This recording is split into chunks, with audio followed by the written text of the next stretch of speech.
बहुत समय पहले भारत के एक घने और जीवंत जंगल वंदवन में एक योद्धा रहता था। ना वो राजा था, ना सेनापति, लेकिन उसकी आंखों में समझ थी, उसके हाथों में दया और उसके दिल में प्रकृति के लिए प्रेम। उसका नाम था वीरू। वीरू जानवरों के साथ खेलता, जख्मी परिंदों को ठीक करता और जंगली जीवों के बीच शांति बनाए रखता। जंगल उससे जानता था और चाहता भी। फिर एक दिन सब कुछ बदल गया। अचानक से आसमां में बिजली चमकीने लगी, पानी जहरीला हो गया, पेड़ मुरझा गए। जंगल में एक अजनबी ज़हर फैल रहा था। हवा भरी थी डर और अंधकार से, और उस अंधकार के पीछे था एक नाग, काल्विन, एक जादूगर जो प्रकृति की पवित्र शक्तियों को कैद करके अपना साम्राज्य बनाना चाहता था। लेकिन जंगल ने अपने रक्षक को पुकारा। वीरू एक पुराने देव वृक्ष के पास तपस्या में बैठा था और उस महावृक्ष ने उससे संबोधित किया,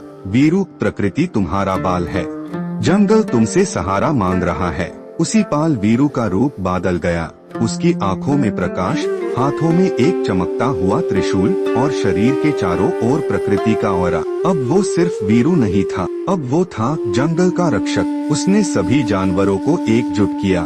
शेर रक्षक बना, हिरन संदेशवाहक, बंदर जंगल की आंख और कण। एक प्राकृतिक सेना तैयार थी। जब काल्विन ने सुना कि वीरू लौट आया है तो वो हंसा, अच्छा है, अब मैं उससे भी उसके जंगल के साथ मिट्टी में मिला दूंगा।